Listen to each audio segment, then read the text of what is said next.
is doing a great job. He's finding tremendous fraud and corruption and waste. We've been lectured for months by Republicans that they have a big mandate. Where is your bill? The Democrats are trying to set up a government shutdown, and I think it's terribly irresponsible and hypocritical. Hello, everyone. I'm Major Garrett in Washington. Tonight on America Decides, steel, steel, steel. No, not that old one. It's a different one. Japan's prime minister made a whirlwind trip to Washington, and President Trump tap danced while he was here around a possible deal between Japan's Nippon Steel and U.S. Steel. Here is what the president said, in part. Nissan's going to be doing something very exciting about U.S. Steel. They'll be looking at an investment rather than a purchase. We didn't like the idea. U.S. Steel is a very important company to us. To clarify for the president, Nippon, not Nissan. Meanwhile, Republican tension as Republican House Speaker Mike Johnson struggles to make headway on the president's, quote, one big, beautiful bill. In the Senate, Republican Committee Chair of the Budget Committee, Lindsey Graham, has released details of that chamber's two-part plan. There's a Senate dinner tonight in Florida, and the question that looms over that is, can President Trump get most Republicans in both chambers on the same legislative page? We'll find out.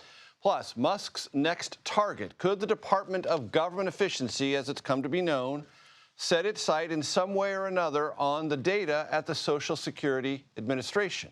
What the president says about this potential move and how it might impact those who receive Social Security benefits. We start tonight with Ed O'Keefe and Caitlin Huey-Burns. Ed is at the White House. Caitlin's on Capitol Hill. Ed, this happens a lot.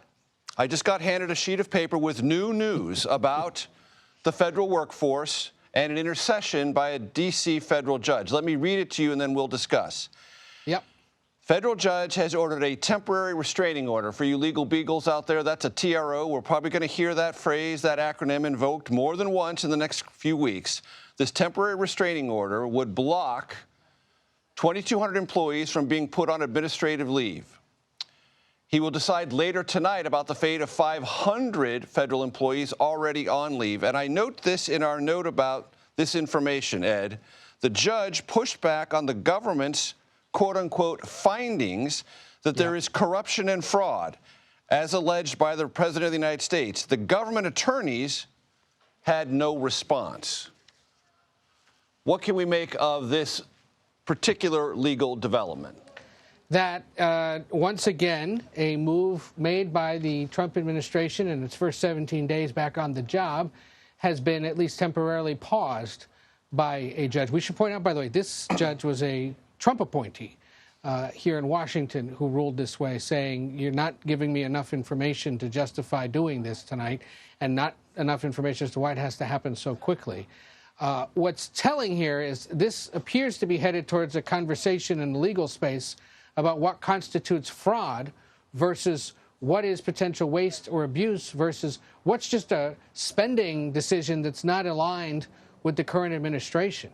You know, the new administration could have come in and looked at all of these different programs that were underway and said, let's not do these ones, let's focus on these ones instead. In fact, Secretary of State and apparently acting USAID Administrator Marco Rubio earlier this week, as part of his trip to Central America, told a bunch of U.S. Embassy's personnel in Guatemala that if you've got programs that are aligned with the goals of curbing illegal immigration, curbing the drug trade, boosting democracies in this part of the world, bring them to me, and those ones are likely to continue.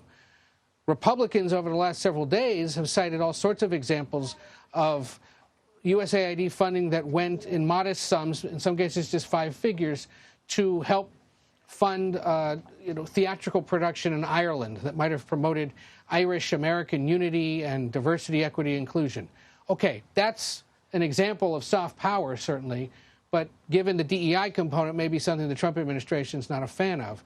Does that constitute, or does that give reason to close the entire agency? The judge is asking that question now. Is that why you're doing this? And it sounds like, at least initially here, Justice Department lawyers didn't have a good enough argument. The good news, if you're a USAID employee or someone who's, married to or lives with or knows one of them, they still have a job as of tonight. Whether they will for the foreseeable future remains to be seen. But a lot of what they're trying to do here is being questioned by federal courts And the Trump administration knew this and is inviting the legal challenges and wants to have them in court. And inevitably, judges will decide here in the coming months or years whether or not this stuff is legal. And there's a legal question about appropriations from Congress and separation of powers. We won't get into all that, Ed, but I want to talk to you about what just an hour ago probably would have been the first part of our conversation. What the president implied, without details, is the future of U.S. Steel and the Nippon Steel acquisition thereof. Well, and what he suggested now is that there's going to be more investment by Nippon in U.S. Steel. Not an outright purchase, though. And it was notable that he did not endorse the idea that that will happen. There are real political reasons not to. Labor unions in this country are concerned. Where they work, like Pennsylvania and some other states, steel workers, creates a political sensitivity for this White House. So by announcing plans for Japan to be able to invest more is one thing. Outright purchase would be another. Remember, the Biden administration blocked Nippon from buying U.S. Steel. It seems for now the current president, trying to find something in between. And the Japanese prime minister notably said nothing. Caitlin, I want to go to you on Capitol Hill because quite separate from all of this other drama, there is the ongoing conversation that is reaching a kind of dramatic crescendo among House and Senate Republicans about how to legislatively proceed on taxes. What do we know? Yeah, Major, with all of the executive orders coming from the White House, there's been a big question here about what Congress should and shouldn't, cannot do. The one thing that they have to do is fund the government. First of all, that runs out, money for the government runs out March 14th. So they've got to get some kind of continuing resolution or some kind of piece of legislation to fund the government through. We know how difficult that can be. Then they also have to set an agenda for the president's legislative priorities. Republicans have made clear that they want to use this budget reconciliation process to do that. That means that they don't, they can overcome a filibuster in the Senate, but that is really complicated. So basically, what's happening here on Capitol Hill is you have Republican leaders meeting with the president. You have Senate leaders and the whole entire Senate Republican conference actually down in Mar-a-Lago tonight to have dinner with the president. You had yesterday Speaker Johnson and Republican House leaders meeting with the president for over 5 hours to kind of get into the nitty-gritty details on this. And that's significant, Major, because Republicans have a majority up here in both chambers, but on the House side, it's kind of a majority in name only, almost. I mean, it's such a slim margin that they can't afford any defections. And so they have to be on the same page with the president when it comes to their budget priorities and how they want to go legislatively. And also, they have very little room for error within their own conference on this as well. So a lot of talk about this is the time for Congress to insert and exert its power. But how they do that still remains an open question. That's why you're seeing these meetings and they want to get going. Right, before you get the votes, you have to have a plan. And right now they don't have the plan, so they don't know how to get the votes. You mentioned a possible shutdown on March 15th. Speaker Johnson addressed that today in a sort of preliminary call out the Democrats effort rhetorically. Let's take a quick listen. Leader Jeffries and others seem to be trying to set up some sort of government shutdown, which I think is very unfortunate.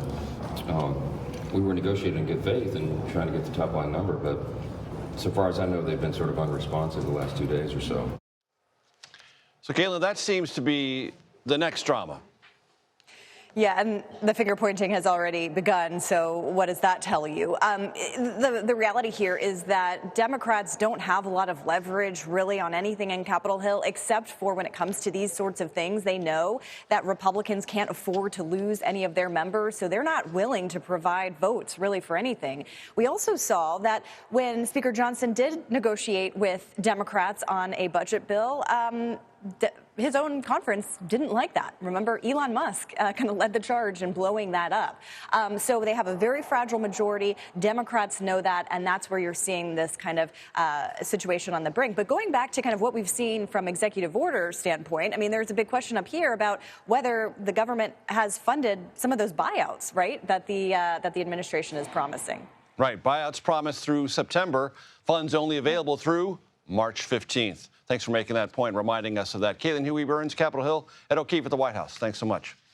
Well, you heard Elon Musk's name mentioned. That happens a lot. And how about his young staffers who are sort of riding sidecar with his stated mission to shrink the size and scope of the federal government. Next, we speak with a tech outlet that has insight, real insight, into Musk's inner circle. That's next. You're watching America Decides. Welcome back. There's a tech-focused media outlet that goes by the name Wired. I suspect many of you are familiar with it, but whether you're familiar with it or not, what you need to know is right now, Wired is completely wired into the world of Elon Musk. Within the last few days, Wired's top stories include the following. Elon Musk's takeover is causing rifts in Donald Trump's inner circle, and the young, inexperienced engineers aiding Elon Musk's government takeover. I want to bring in Wired's global editorial director, Katie Drummond, for more on all of this. Katie, as I gather it, your subscriptions have skyrocketed. It's often said that success is built on a foundation of preparation. You're not new to the Elon Musk beat, clearly. How have you been able to get so many of these stories and explain so much of what's going on here in Washington? Well, first of all, thank you so much for having me. And you're right. I mean, preparation is a major, major part, I think, and I hope, of sort of any journalist mandate. And for us at Wired, of course, we have been covering Elon Musk for a very long time. And as it became clear late last year that Elon would play a pivotal role in Trump's election campaign, we really started to double down on our focus around Musk, around the people surrounding him, his contributions to Trump's campaign, and how the two were working together or potentially working together. So this is really a story about, I think, smart beat reporting. We have a fantastic team of writers, editors, fact checkers, copy editors, and so on and so forth. And we spent a lot of time late last year really diving in and sourcing up in these worlds, in these pockets of tech and politics where we knew we would need to be positioned. What, Katie, is the essence of what we should understand about Elon Musk and his motives right now to get into the inner workings of the federal government? I think if there was one takeaway I would tell everyone to pull from our reporting and the reporting that so many other great outlets have been doing around this is that Elon Musk is a Silicon Valley leader. He is someone who operates with a startup mentality, move fast, break things. And he has brought that same approach. It's the approach that he took when he acquired Twitter a few years ago. He is bringing those same tactics into the apparatus, into the infrastructure of the federal government. And that is what we are seeing play out in real time. That is ultimately what we have been reporting over the last several days. Those in the Trump orbit are enthused by this. Those not are frightened. I'm not going to ask you to adjudicate that. Anticipatory, frightened. But are there things, based on your reporting, that you've seen so far that in any way go beyond this notion of move fast and break things? Well, look, I mean, I think that we're really seeing this play out in real time. And I think when you start to talk about sort of, who's enthusiastic and who's not, obviously we have, civil servants, we have employees of federal agencies who are frightened, right? Whose heads are spinning over how quickly all of this has happened. We have, Doge operatives walking into agencies, asking for access to data, asking for access to financial information, HR systems, Treasury Department payment systems, right? So there's a lot happening very, very quickly. And I think one of the sort of interesting bigger picture takeaways from all of that as it's playing out is the nature of Musk and Trump's relationship and the people surrounding Trump in the administration and around the administration. As our reporting showed this week, we talked to several very well-placed sources who are very close to the president who are already, it's only been a few weeks, right? We're a few weeks into the administration, who are already expressing a lot of frustration with Musk and Doge and these individuals, by and large, because of how quickly they're moving and how chaotic this has all been. We have people in the administration at a very high level who actually aren't even sure how Doge and Musk are supposed to be communicating with the White House. So I think that's something that's really important for everyone to understand, that move fast and break things mentality sort of at the highest levels of the administration is causing a degree of consternation. So I want to show you two magazine covers, not Wired, so please don't be offended. They're Time Magazine covers. One from the first Trump administration. It shows Steve Bannon, and it portrays him as this sort of outsized figure of massive influence within the Trump White House. That got Steve Bannon in a lot of trouble back then, led to his eventual ouster as chief strategist. Now, this week's Time magazine cover, which shows who is that behind the Resolute desk? Oh, my goodness, it's not President Trump, it is Elon Musk. That's the kind of thing that even though Trump joked about it today on social media, gets under his skin. That could be a complication, no?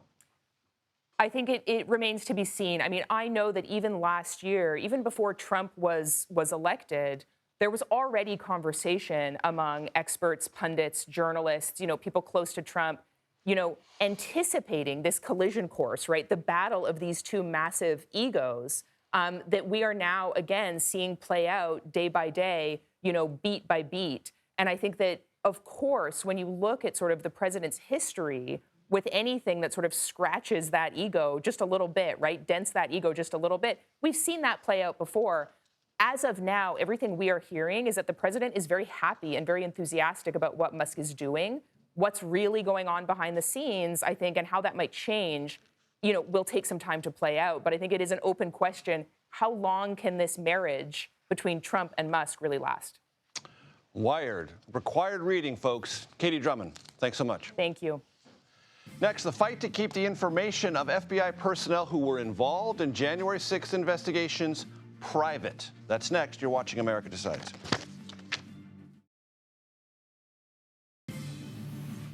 Welcome back. Thanks for staying with us. In a court filing today, the Justice Department agreed to not, emphasize not, reveal the names of FBI personnel who took part in January 6th investigations. This as anonymous FBI agents filed a lawsuit to keep their information private. I want to bring in our Justice Department correspondent, Scott McFarland. Scott, what happened today in court? This is a short-term victory of sorts for these 9 FBI agents who filed the first suit, these Jane and John Does who simply can't put their name on this lawsuit for fear of retaliation.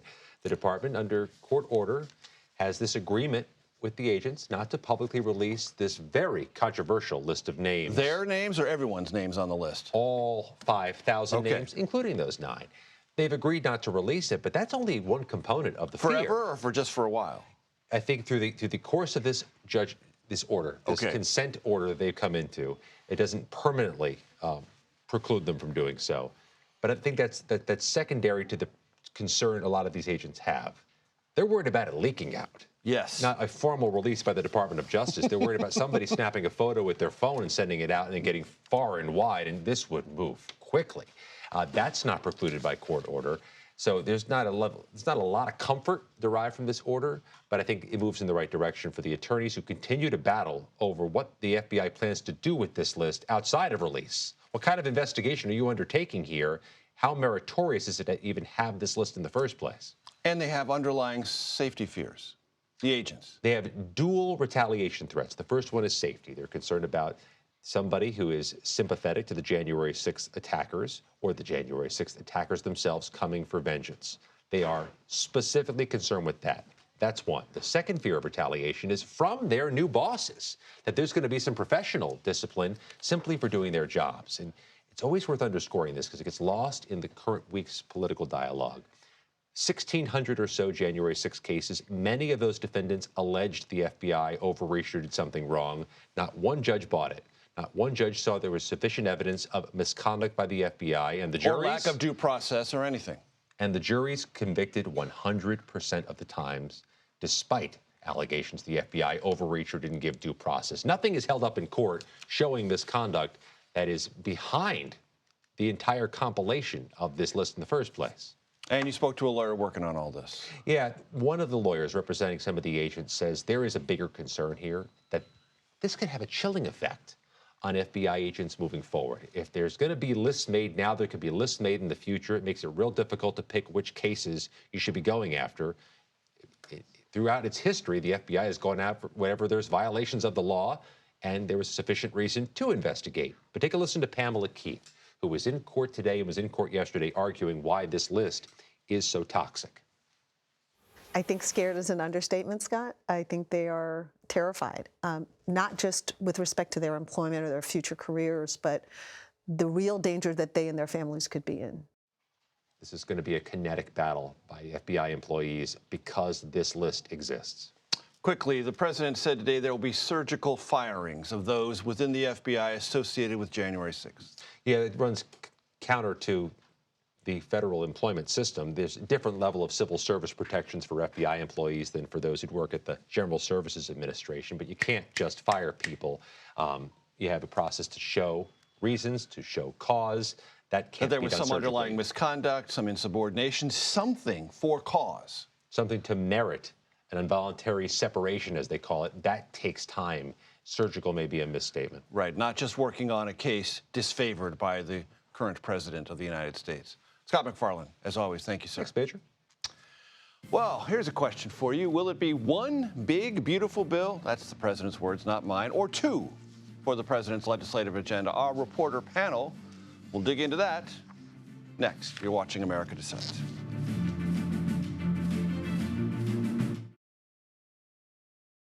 We have just a few final details to iron out, and it's going very well. I'm very excited about where we are and the fact that we're going to be moving this forward. Welcome back. That was the familiar face and voice of House Speaker Mike Johnson walking through hallways on Capitol Hill. It's a pretty frequent occurrence, discussing the emerging, potentially, or maybe not, framework for a Trump-backed budget and tax bill. Now, the Senate Republicans, well, they're moving forward with a plan of their own. Will these be at cross purposes or ultimately unified? Well, that's what we're going to talk about, among other things. Political reporters for, well, one political reporter from Notice, Jasmine Wright, and Daniela Diaz, in a blessed sort of professional limbo, soon to be at Notice, join me now. Okay, before we get to the budget things, I want to show you this animation we have of two Time magazine covers. One from Trump 1.0 of Steve Bannon, then chief strategist. Show us that big glowering face of Steve Bannon. And then now, this week. Roll it, control room, there it is. Dissolving to Elon Musk behind the Resolute desk. Our Weijia Jiang asked the President of the United States about that today. Is Time magazine still in business? I didn't even know that. Elon is doing a great job. He's finding tremendous fraud and corruption and waste. You see it with the USAID. If you go to Trump Tower, you'll see framed Time magazine covers of Donald Trump. Many, many, many of them. Some of them real, some of them not real. He gave Time magazine a huge interview last fall. Mm-hmm. Yeah, he was Time Person of the Year. Yeah. Hello. Yeah. He knows it's still in business and he cares. Yeah. The only reason we are having some fun with this is that there is only one major domo in the Trump White House, and it's President Trump. And anyone who finds themselves intentionally or unintentionally sitting in that position or portrayed to be sitting in that position or being portrayed as having the ultimate authority finds that person finds themselves at cross purposes and in the crosshairs of President Trump. This could be a dynamic for the Elon Musk relationship. Yes or no?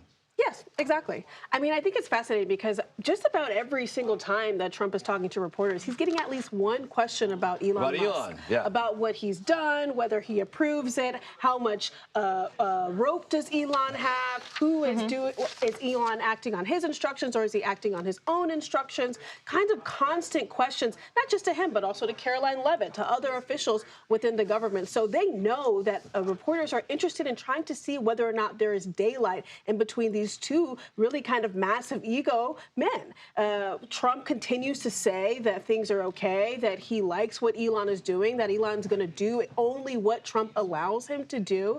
But certainly, as one person close to Trump told me, that they feel like it might still be a kind of a ticking time bomb, even though people within the White House say, when you ask them, that they like Elon and they like what he's doing. And Daniela, the president was asked today, will Elon show up at a podium and take questions? And Trump's like, oh, sure. I can't wait for that presser. I mean, it's obvious that he's become not only the figurehead of the Trump administration, but also a Democratic boogeyman. He's become someone that we're seeing Democrats on Capitol Hill, or what I cover and where I go every day, the target of their attention. It's a really easy way for Democrats to be able to rally their voters ahead. You know, we don't talk about midterms yet, but it's figurative that Elon Musk is one of the people in this administration that we're seeing every single day on X posting against these federal agencies that he's trying to gut. We're seeing Doge working. We're seeing Republicans speak about him and praise him, and Democrats attack him. I mean, it's the new boogeyman that we're seeing in this administration. You know, last administration, Steve Bannon. This administration, Elon Musk. And there's a great question, and it's a very serious question, about why the associates of Elon Musk are basically plugging in to this federal IT infrastructure and what they're doing now that they're plugged in. Yeah. They have eyes on treasure troves of highly personal data on tens of millions of Americans. And for what purpose? The president was asked about that today. He was kind of, well, they don't really need all that access, but they have it anyway. Yeah, I think that that's going to play really well in court when multiple people continue bringing these court cases, questioning why they have so much access and does it violate clearance laws and all these types of things. I was talking to one person. Does it conform to ethics rules? Exactly. Are there conflicts of interest? Elon Musk has they said earlier more this than $1 week billion that in Elon federal Musk could look at that Elon Musk would be the one to decide whether or not there is a conflict of interest with all of the things that he owns. I was talking to one person at an agency for the federal government, and they're pretty high up. And I asked, do you know what they're doing with the information that they have now been able to glean from your agency? And they flat out said no. And so I think that there's questions about transparency, questions about the need for them to have such access, and really questions about what they are doing and what it's going to impact. But the fact is that they're doing things so quickly, people believe, that it's going to be difficult for not just reporters to catch up, but certainly the courts and Democrats who want to make them. Nobody knows, and it's not clear how anyone is going to get to know. Danielle, I want to ask you about the conversations, because I promised the audience this, about the budget, the tax bill, Senate Republicans, House Republicans. What's your sense? This is the biggest thing on Capitol Hill right now. It's become the biggest thing since Republicans got the trifecta, White House, House, Senate. And there's a clear disagreement taking place in real time between Senate Republicans and House Republicans. Speaker Mike Johnson wants one big, beautiful bill because Donald Trump wants one big, beautiful bill. Senate Republicans, led by Senator Lindsey Graham, the Budget Committee chairman, thinks that they need to have a quick win and has already moved forward on a budget resolution. A smaller bill focused on border and other related matters. No tax policies specifically in it. And to pay for this would be offset by a separate bill to pass through the process of budget reconciliation, which means they only need a simple majority. They don't need Democratic Just 50 votes in the Senate, right? But there's obviously real issues because in the House, which Caitlin obviously put very succinctly earlier on the show, they cannot afford to lose any votes, and House Freedom Caucus members want to cut spending, and they will not support legislation that won't do that. And Speaker Mike Johnson is going to have to raise the debt limit and acknowledge that today because that is a major priority for Donald Trump. So with all these different parts that are playing in real time, Johnson is trying to keep all of his conference together. Senate Republicans are saying, hey, we're going to move forward. We're not waiting for you. So they're going to work through the weekend to figure this out. And Jasmine, for those in the audience, you're like, oh my gosh, it all sounds like a bunch of Washington gobbledygook. Yeah, definitely. I can't sort all this stuff out. Sure. If you are interested, ladies and gentlemen, in whether or not there'll be taxes on tips, taxes on overtime, taxes on Social Security benefits, maybe for your parents or someone you know, this is going to be decided here. Yeah. Whether it's in or out, how it gets happen, that's where this matters. Yeah, that's where this matters. And this is the fundamental place that Republicans want Donald Trump to kind of make some decisions for them. And he really, at this point, hasn't. He's told them basically yesterday in that meeting, you guys decide on your own. 4 hours at the White House. 4 hours. But he said, he walked in and said, you guys decide on your own. And then come back to me when you have an answer. They didn't have an answer by the time that they left. And so I think that they're really wanting Donald Trump to decide whether or not it's going to be 1 or 2 bills, what they want in the first bill if it's going to be 2 bills, what can be in the second bill. And he's really saying, you guys decide. So it's kind of a case of pass the hot potato for Republicans, both at the White House and in Congress, when it comes to the next steps going forward. But they're going to have to make some decisions and make them very quickly because we know that government funding is going to run out in March. And real quick. Not only that, Senate Republicans are wearing a Mar-a-Lago. Right. So dinner tonight, and a lot of things are going to happen during that conversation. Remember, in Washington, if you're not at the table, you're on the menu. Jasmine Wright, Daniela Diaz, thank you so much. Thank you. In an exclusive CBS News interview, the former chair of the National Labor Relations Board discussed her lawsuit against the Trump administration. This after she was fired. Here's some of what she told our Jerika Duncan. I'm up for the fight. And the reason I'm up for the fight is that my termination, or my removal, or my termination, however you want to say it, violates the law and it violates the precedent. The law is that board members cannot be removed from their position unless they've engaged in neglect of duty or malfeasance. And based upon the letter that I received, there was no claim of that there was any cause or any reason that I was actually terminated. As the saying goes, watch this space. President Trump will be inside the Superdome in New Orleans Sunday night to watch the Eagles and the Chiefs in, the Super Bowl. Next, we'll talk to the man overseeing local preparations for that very big game. That's next. You're watching America Decides.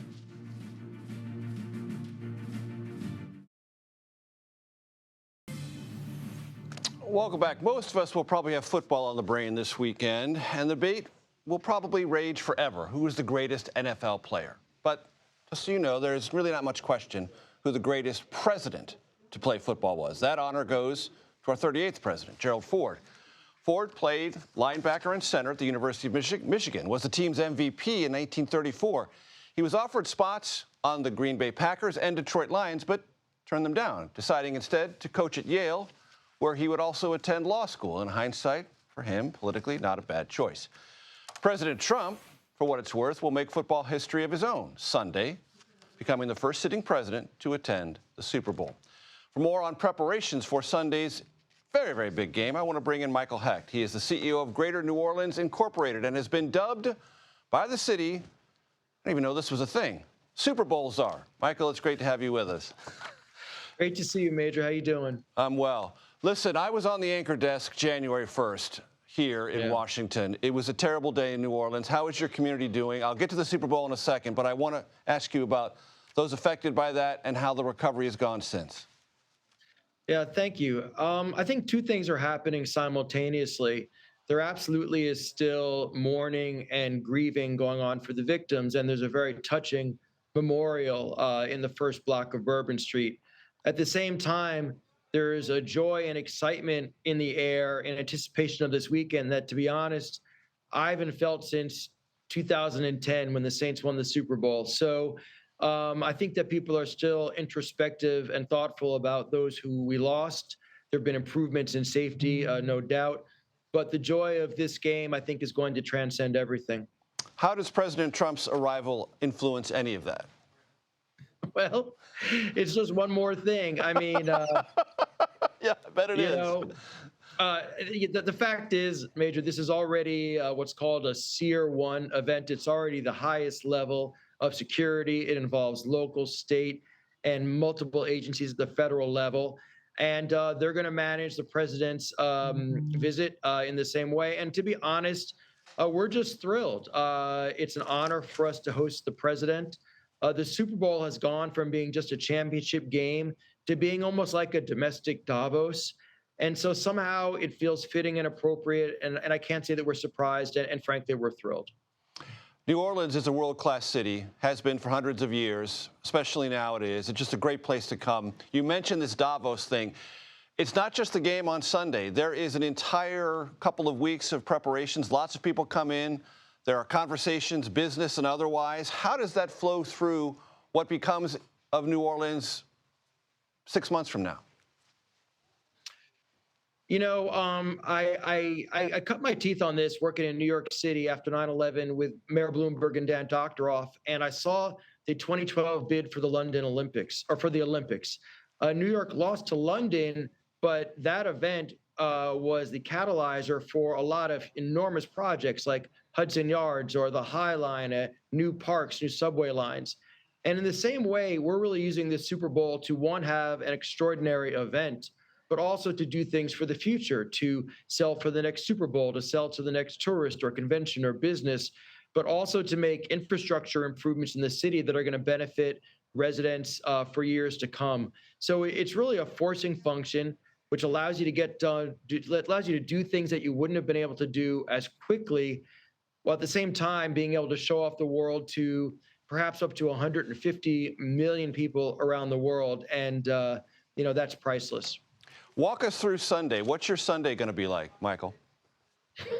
Well, after not sleeping on Saturday night, it's really just going to be preparation for the big game. There are a few meetings and lunches that are occurring before, but most of Sunday is going to be the lead up. The game itself is going to be at 5:30 p.m. Central Time, but we're going to take a lot of time to get into the stadium.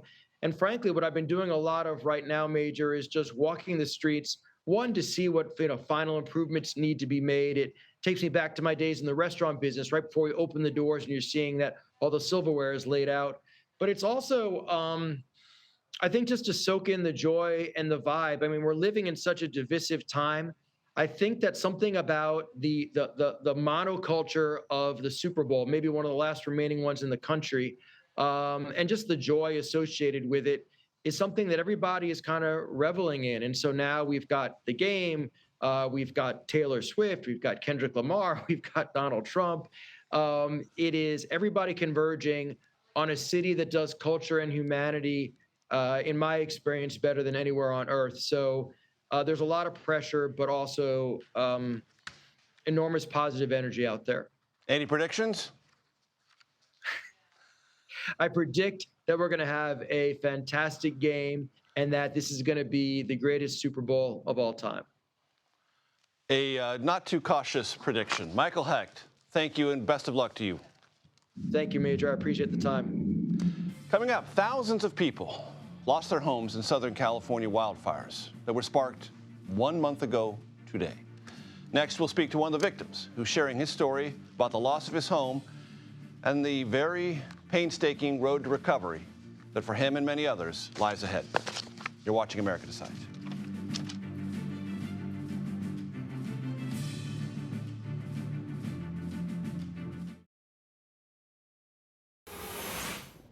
Welcome back. Residents in fire-ravaged neighborhoods in Los Angeles are, and you've heard this phrase before, picking up the pieces, but it's not just a catch-all phrase. Residents whose homes were burned down are doing precisely that, because that's all that's left, picking up pieces. One of them, I'm sad to say, is David Brancaccio. If you're like me, you have heard him on the radio many, many times as the host of the economics news show Marketplace Morning Report. He is one of thousands of residents of Los Angeles to lose their homes in this catastrophic fire disaster. David Brancaccio joins us now. David, I'm a great admirer of your work, but that's not why we're talking to you. You have a facility with observation and language. Explain to our audience what has happened to you and what you beheld when you returned to your fire-ravaged home. It was a hard day, but when you see these statistics, like 16,000 structures burned in the Southern California wildfires, you can't get your head around it. So what I found in my neighborhood helps describe the disaster. Just one suburban block in Altadena, California, there's one house that's okay. There are 8 houses that are a mess, but probably salvageable. On my one block, 21 houses, all my neighbors, have lost their houses completely. It's quite difficult. It's quite difficult for people who, unlike me, for instance, had kids that they had to tend to. It's very difficult for others who were trapped in the actual conflagration and were evacuated. I happened to be on the East Coast at the time the fire broke out, so I didn't have to experience that. But what a lesson in the personal finances of picking up after a disaster I'm getting right now. Talk to me about that lesson. What are you learning? Well, I thought I knew a lot. I'd covered, for instance, a terrible wildfire that happened in 2003 in San Diego. I think it was 2,200 houses were burned. And my piece at the time for public television was about the 2 different kinds of fire insurance you can get. The kind you want that might be more expensive, that pays for replacing your house, or the other kind that isn't so good. Now, I didn't live in California here, Altadena. I didn't have a choice when I bought my house, by the way, 2 months ago. Closed on that house, which is now gone. But I had to take the inferior type of home insurance that will pay, but based on the depreciated value of the house. So here's the metaphor, Major.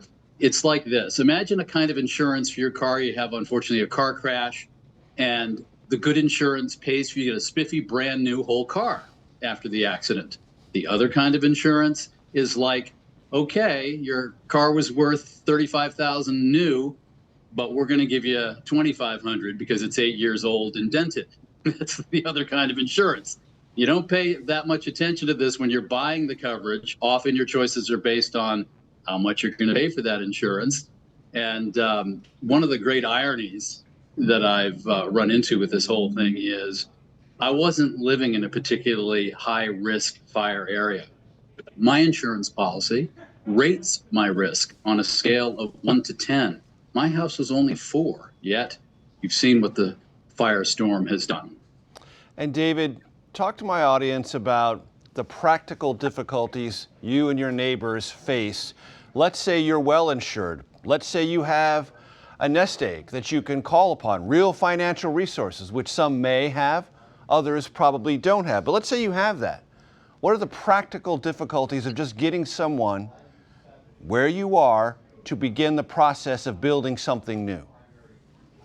Yeah, let's say you get all your permits and the EPA has cleaned out the toxics. And in our case, the disaster is so widespread, the county is working with the Army Corps of Engineers to clean out the debris, which is an amazing amenity, I guess you could call it. But where are you going to find a contractor when just in the fire that affected my house, 9,000 structures burned? I learned an interesting secret about contracting, which is, there's not a million contractors. But if you find one, many know how to remodel your kitchen or add on a den, but do not have experience in building from the ground up, which is the kind that you want. You have to watch out for fraud. There'll be people coming into the area trying to sign people up for rebuilding, knowing they're desperate. And some may not have great pedigrees. I talked to a survivor of a terrible fire in 2008 in Santa Barbara, California. He rebuilt his house, but some of his friends signed up with the wrong contractors. One of those contractors, he told me, was now in jail for fraud. David, what is the emotional bandwidth for you and your neighbors right now? It's very difficult, but you know what? There's a kind of, in a weird way, a paradox of all this. I've lectured for years, done many stories over the decades about something called social capital. That's the quality of when people get out from their couches and come together to work on community problems. It's an actual asset. It's like saving money in the bank. Here's the practical example of how this plays out in your personal finances. Social capital. We found out that if our entire block can agree and everybody on the block can come together to discuss this and agree to sign the form to allow the county and the Army Corps of Engineers to do the cleanup instead of hiring our own independent contractors to do the debris cleanup, we get priority in the speed at which our properties are cleaned up. So social capital could actually lead to rebuilding starting earlier. The conclusion for me is that social capital is of real value. Incredibly valuable perspective for us, David Brancaccio. Thank you. That does it for today. We'll be back with another edition of America Decides Monday at 5 p.m. Eastern. The Daily Report starts right now.